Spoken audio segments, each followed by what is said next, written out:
हरे कृष्णा। जय श्री हरि। ओम नमः शिवाय। आप सभी का दिन शुभ हो और भगवान श्री कृष्ण जी की कृपा आप सभी पर सदा सर्वदा बनी रहे। मार्गशीर्ष मास के पहले अध्याय में आपने सुना था कि श्री राधा जी गोलोक से भूतल पर किस प्रकार आईं। आज आप सुनेंगे मार्गशीर्ष मास की कथा का अध्याय 2, जिसमें श्री महादेव जी पार्वती जी से कहते हैं कि एक समय की बात है, श्री कृष्ण विरजा नाम वाली सखी के यहाँ उसके पास थे। इससे श्री राधा जी को क्षोभ हुआ। इस कारण विरजा वहां नदी रूप होकर प्रवाहित हो गईं। विरजा की सखियां भी छोटी छोटी नदियां बन गईं। पृथ्वी की बहुत सी नदियां और सातों समुद्र विरजा से ही उत्पन्न हैं। राधा ने प्रणय कोप से श्री कृष्ण के पास जाकर उनसे कुछ कठोर शब्द कहे। सुदामा ने इसका विरोध किया।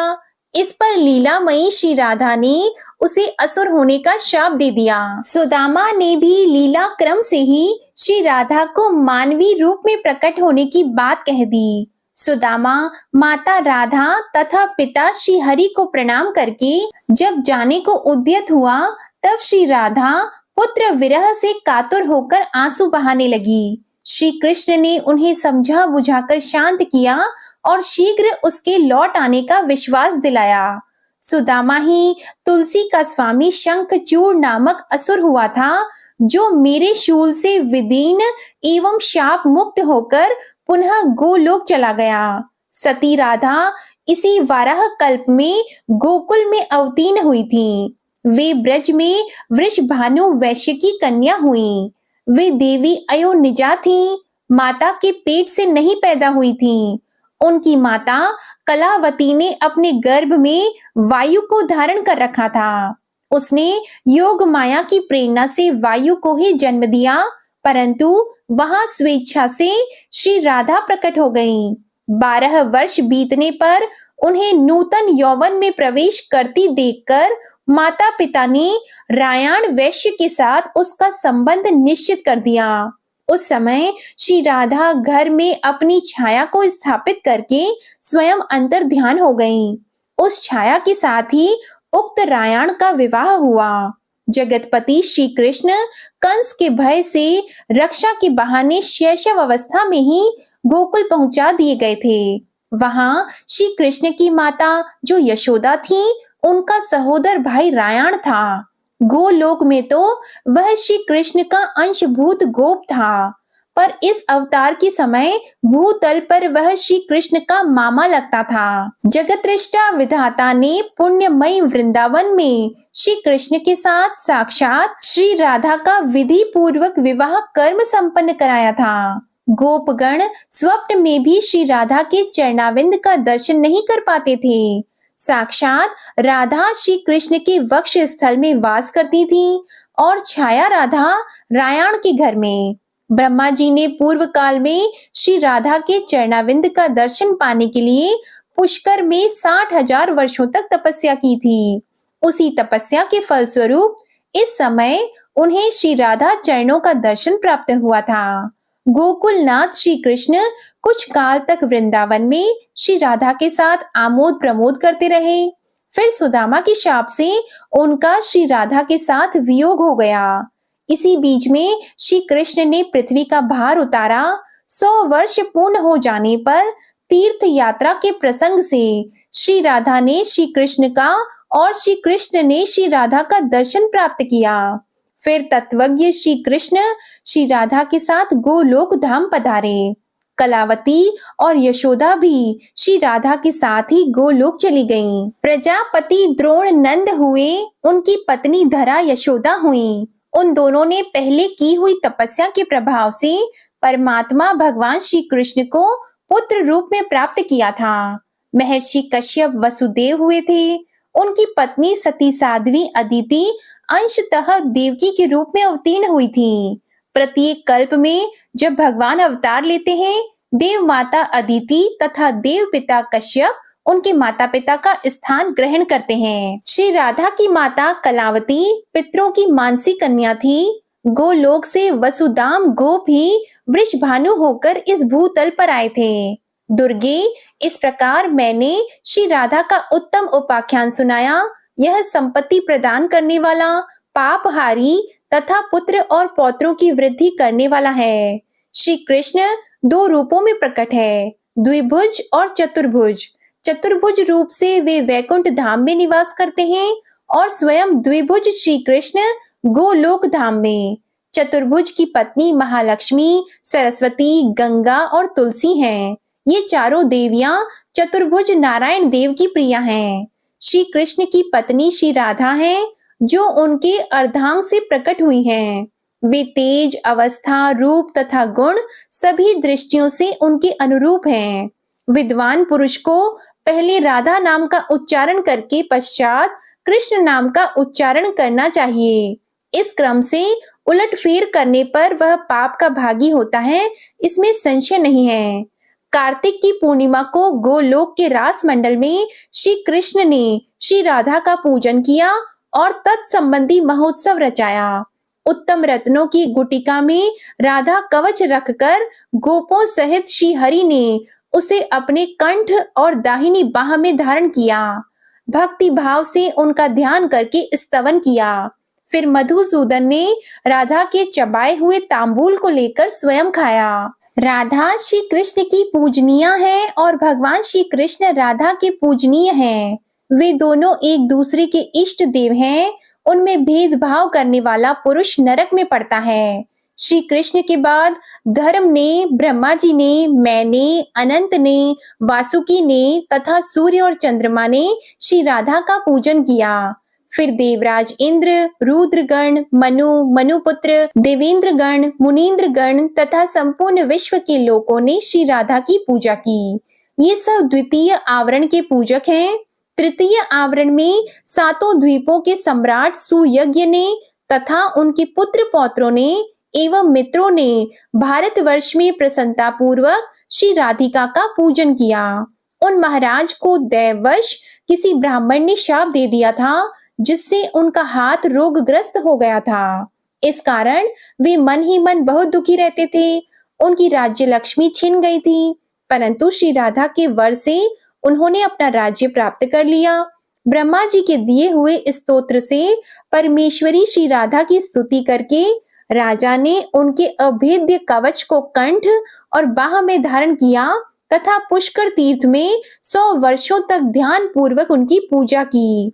अंत में वे महाराज रत्नमय विमान पर सवार होकर गोलोक धाम में चले गए।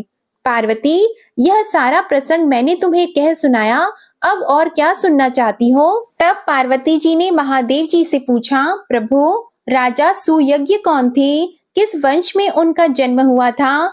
उन्हें ब्राह्मण का शाप कैसे प्राप्त हुआ था और किस तरह श्री राधा जी को वे पा सके? जिनके चरणाविंदों की रज को पाने के लिए ब्रह्मा जी ने पूर्व काल में पुष्कर तीर्थ के भीतर 60,000 वर्षों तक तप किया तथा जिनका दर्शन पाना आपके लिए भी अत्यंत कठिन है, उन्हीं पुरातनी महालक्ष्मी श्री राधा देवी का दर्शन राजा सुयज्ञ ने कैसे किया? वे मनुष्यों के दृष्टि पथ में कैसे आईं? तीनों लोकों के सृष्टा ब्रह्मा ने राजा सुयज्ञ को श्री राधा का कवच किस प्रकार दिया? उनके ध्यान, पूजन विधि तथा स्तोत्र का उपदेश कैसे किया? यह सब बताने की कृपा कीजिए। श्री महादेव जी बोले, देवी, 14 मनुओं में जो सबसे प्रथम है, उन्हें स्वयंभू मनु कहते हैं। वे ब्रह्मा जी के पुत्र और तपस्वी कहे गए हैं। उन्होंने शतरूपा से विवाह किया था। मनु और शतरूपा के पुत्र उत्तानपाद हुए।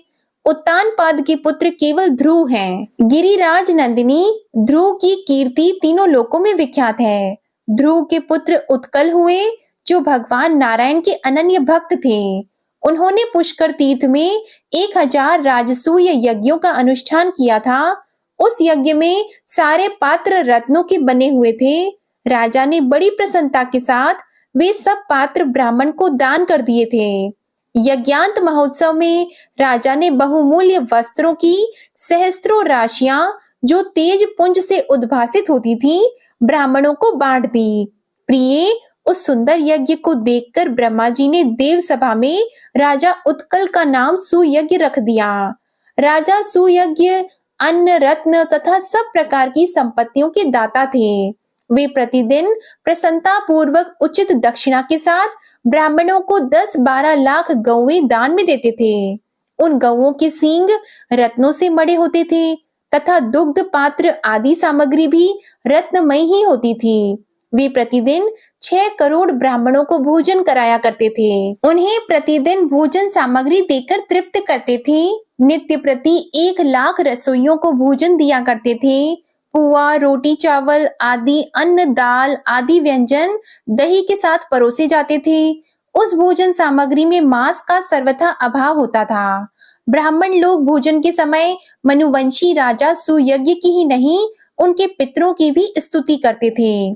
सुंदरी यज्ञ के दिनों में तथा उसकी समाप्ति के दिन कुल मिलाकर 36 लाख करोड़ ब्राह्मणों ने अत्यंत तृप्ति पूर्वक सुअन्न भोजन किया था।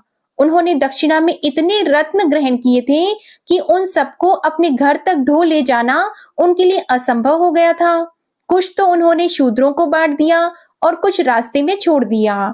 ब्राह्मण भोजन के अंत में राजा ने ब्राह्मणेतरों को भी भोजन दिया। फिर वहां अन्न की सहस्त्रों राशियां शेष रह गईं। इस प्रकार यज्ञ करके महाबाहु राजा सुयज्ञ अपनी राजसभा में रमणीय रत्न सिंहासन पर बैठे हुए थे। वह सिंहासन रत्नेंद्र सार से निर्मित अनेक छत्रों से सुशोभित था। उसे अच्छी तरह सजाया गया था। उस पर चंदन आदि सुगंधित वस्तुओं का लेप हुआ था।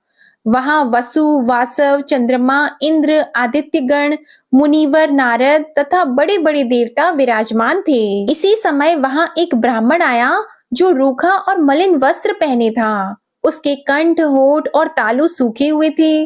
उसने मुस्कुराते हुए हाथ जोड़कर रत्न सिंहासन पर बैठे हुए पुष्पमाला और चंदन से चर्चित राजा को आशीर्वाद दिया। राजा ने भी ब्राह्मण को प्रणाम तो किया, किंतु वे अपने स्थान से उठे नहीं। उस सभा के सभासद भी ब्राह्मण की ओर देखकर खड़े नहीं हुए। वे सभी थोड़ा थोड़ा हंसते रहे।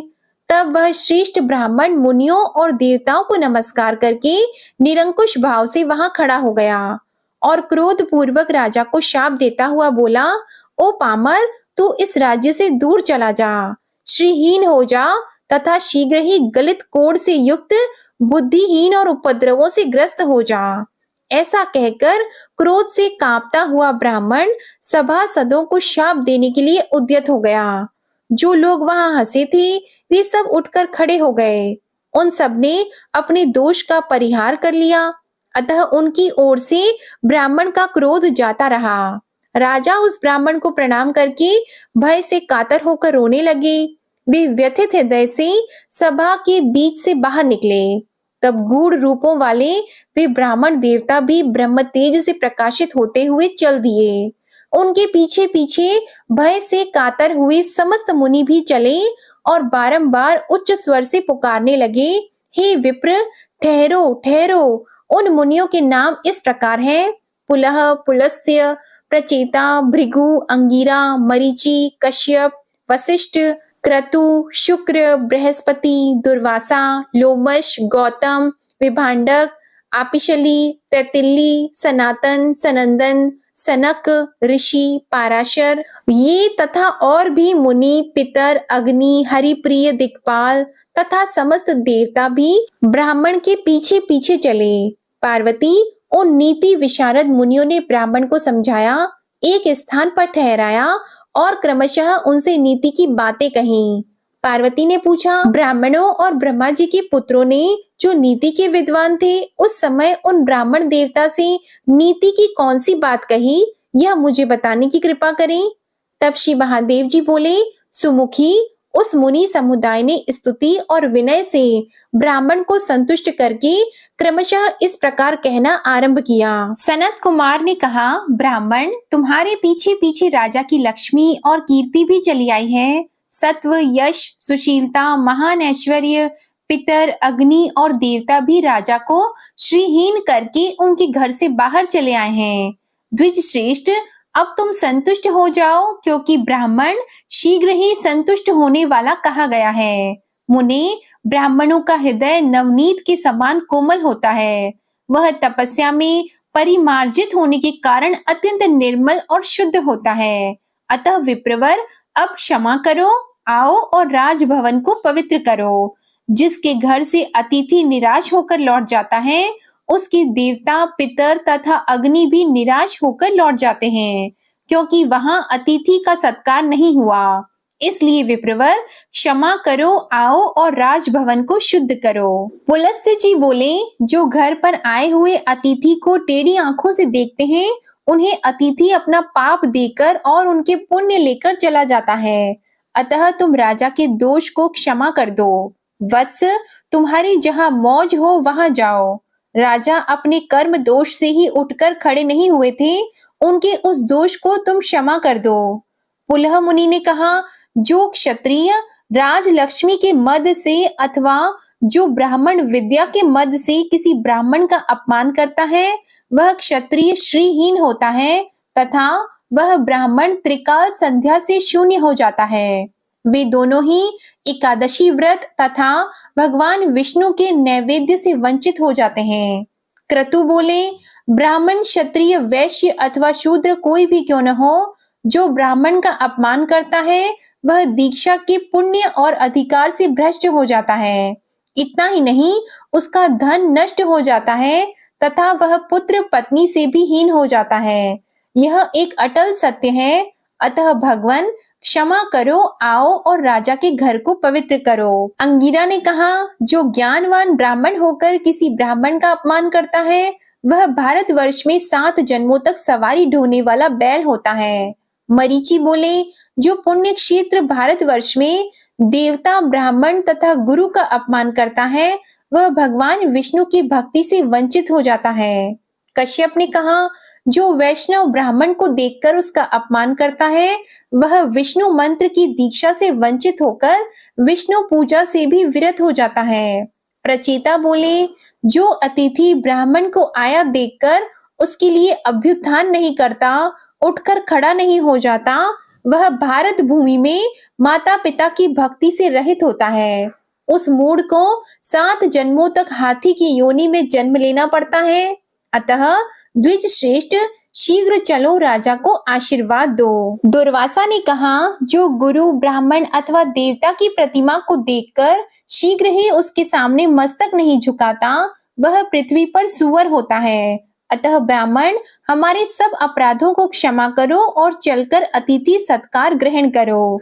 राजा ने पूछा, आप सब लोग श्रेष्ठ मुनि हैं, आपने किसी न किसी बहाने से धर्म का उपदेश किया है, अतः सब कुछ स्पष्ट बताकर मुझ मूर्ख को समझाइए। विद्वरों, आप लोग पहले मुझे यह बताएं कि स्त्री हत्या, गौ हत्या, कृतघ्नता, गुरु पत्नी गमन तथा ब्रह्म हत्या करने वालों को कौन सा दोष लगता है और उसका परिहार कैसे होता है।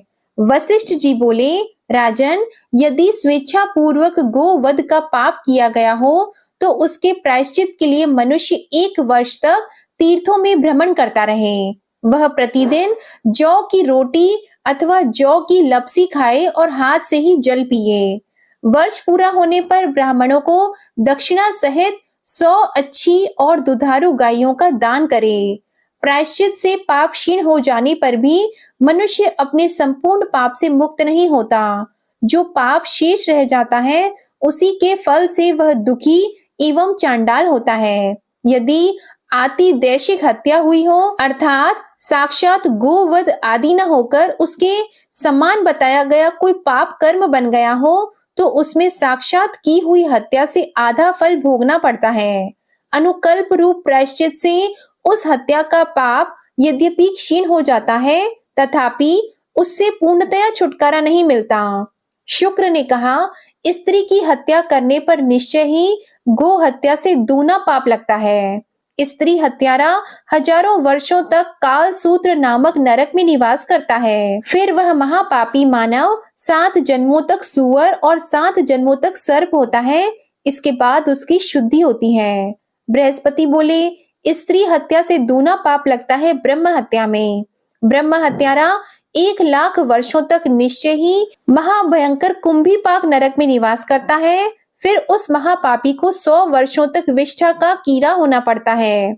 इसके बाद 7 जन्मों तक सर्प होकर वह उस पाप से शुद्ध होता है। गौतम ने कहा, राजेंद्र, कृतघ्न को ब्रह्मा हत्या से चौगुना पाप लगता है। वेद में अवश्य ही कृतघ्नों की शुद्धि के लिए कोई प्रायश्चित नहीं कहा गया है। राजा ने पूछा, वेद वेत्ताओं में श्रेष्ठ महर्षि, आप मुझे कृतघ्नों का लक्षण बताइए। कृतघ्नों के कितने भेद हैं और उनमें से किन्हें किस दोष की प्राप्ति होती है? ऋषि शंख ने उत्तर दिया, साम वेद में 16 प्रकार के कृतघ्नों का निरूपण किया गया है। वे सब के सब प्रत्येक दोष से प्रत्येक फल के भागी होते हैं। सत्कर्म, सत्य, पुण्य, स्वधर्म, तप, प्रतिज्ञा, दान, गुरु कृत्य, देव कृत्य, नित्य कृत्य, विश्वास, पर धर्म और पर प्रदान, इनमें स्थित हुए मनुष्यों का जो वध करता है वह पापिष्ट कृतघ्न कहा गया है। इनके लिए जो लोक है वे उस जन्म से भिन्न योनियों में उपलब्ध होते हैं। राजेंद्र, वे पापी कृतघ्न जिन जिन नरकों में जाते हैं वे नरक निश्चय ही यमलोक में विद्यमान हैं। सुयज्ञ ने पूछा, प्रभु, किस प्रकार के कृतघ्न कौन सा कर्म करके किन किन भयंकर नरकों में जाते हैं? इसे एक एक करके मैं सुनना चाहता हूँ, आप बताने की कृपा करें। कात्यायन मुनि ने कहा, जो शपथ खाकर भी अपने सत्य को मिटा देता है, उसका पालन नहीं करता, वह कृतघ्न अवश्य ही 4 युगों तक काल सूत्र नरक में निवास करता है। फिर 7 जन्मों तक कौवा और उल्लू होकर पुनः 7 जन्मों तक महारोगी शूद्र होता है। इसके बाद उसकी शुद्धि होती है। फिर सर्वश्री, सनंदन, सनातन, पाराशर, जरत्कारु, भरद्वाज और विभांडक ने विभिन्न कृतघ्नों के भेद तथा उनको प्राप्त होने वाली दुर्गति का वर्णन किया। फिर श्री मार्कंडेय जी बोले, नरेश्वर, शूद्र जातीय स्त्री के साथ समागम करने पर ब्राह्मण को जो दोष प्राप्त होता है उसका वर्णन वेदों में किया गया है। उसे बताता हूँ, सावधान होकर सुनो। जो ब्राह्मण शूद्र जातीय स्त्री के साथ संबंध स्थापित करता है वह कृतघ्नों में प्रधान है। उसे 14 इंद्रों की स्थिति काल तक क्रमिदृष्ट नामक नरक में निवास करना पड़ता है। वहां एक ब्राह्मण कीड़ों के काटने से व्याकुल रहता है। यमराज के दूत उससे प्रतिदिन तपाई हुई लोहे की प्रतिमा का आलिंगन करवाते हैं। फिर निश्चय ही वह व्यभिचारिणी स्त्री की योनि का कीड़ा होता है। इस अवस्था में 1000 वर्षों तक रहने के बाद वह शूद्र होता है। फिर उसकी शुद्धि होती है। सुयश बोले, मुनि, अन्य कृतघ्नों के भी कर्मों का फल बताइए। यह ब्राह्मण का शाप मेरे लिए श्लाघ्य है, क्योंकि इसके कारण मुझे सत्संग का लाभ हुआ। भला विपत्ति में पड़े बिना किसको संपत्ति प्राप्त होती है? मैं धन्य हूँ, कृतकृत्य हूँ। मेरा जीवन सफल हो गया, क्योंकि आज मेरे घर पर मुक्त मुनिगण और देवता पधारे हैं। जय श्री कृष्णा। आज का अध्याय यही समाप्त होता है। अब आप सुनिए श्री कृष्ण चालीसा पाठ। बंशी शोभित कर मधुर, नील जलद तन श्याम, अरुण अधर जनुबिंब फल, नयन कमल अभिराम। पूर्ण इंद्र अरविंद मुख, पीतांबर शुभ साज, जय मनमोहन मदन छवि, कृष्ण चंद्र महाराज। जय यदुनंदन जय जगवंदन, जय वसुदेव देवकी नंदन, जय यशोदा सुत नंद दुलारे, जय प्रभु भक्तन की द्रुग तारे। जय नट नागर नाग नथैया, कृष्ण कन्हैया धेनु चरैया। पुनि नख पर प्रभु गिरिवर धारो, आओ दीनन कष्ट निवारो। वंशी मधुर अधर धरि टेरो, होवे पूर्ण विनय यह मेरो। आओ हरि पुनि माखन चाखो, आज लाज भारत की राखो। गोल कपोल चिबुक अरुणारी, मृदु मुस्कान मोहिनी डारी। राजित राजीव नयन विशाला, मोर मुकुट वैजंती माला। कुंडल श्रवण पीत पट आछी, कटी किंकिणी काचनि काछी। नील जलज सुंदर तनु सोहे, छबिल किशोर नर मुनि मन मोहे। मस्तक तिलक अलक घुंघराले, आओ कृष्ण बांसुरी वाले। करि पय पान पुत नहीं तार्यो, अका बका का गासुर मार्यो। मधुवन जलत अगिन तब ज्वाला, भय शीतल लखतहि नंद लाला। सुरपति जब ब्रज चढ़यो रसाई, मूसर धार वारी वर्षाई। लगत लगत व्रज चहन बहायो, गोवर्धन नख धारी बचायो। लखी यशोदा मन भ्रम अधिकाई, मुख मंद 14 भुवन दिखाई। दुष्ट कंस अति उधम मचायो, कोटि कमल जब फूल मंगायो। नाथी कली यहीं तब तुम लीन है, चरण चिन्ह दे निर्भय कीन है। करि गोपिन संग रास विलासा, सबकी पूर्ण करि अभिलाषा। केतिक महा असुर संहार्यो, कंसहि केस पकड़ी दे मार्यो। मात पिता की बंदी छुड़ाई, उग्रसेन कह राज दिलाई। महिषी मृतक छहो सुत लायो, मातु देव की शोक मिटायो। भौमासुर मुर दैत्य सहारी, लाए 10 सहस कुमारी। देवी मही तृण चीर सहारा, जरा सिंधु राक्षस कहि मारा। असुर बकासुर आदिक मार्यो, भक्तन के तब कष्ट निवार्यो। दीन सुदामा की दुख टार्यो, तंदुल 3 मूठ मुख डार्यो। श्री कृष्ण चालीसा समाप्त होती है। प्रेम से बोलिए भगवान श्री कृष्ण की जय, गौ माता की जय। इसके आगे का वृतांत आप अगले अध्याय में सुनेंगे। आपको आज की कथा पसंद आए तो वीडियो को लाइक करिएगा, शेयर करिएगा, कमेंट में भगवान श्री राधे कृष्ण की जय लिखिएगा और चैनल को भी सब्सक्राइब करिएगा। जय श्री कृष्णा।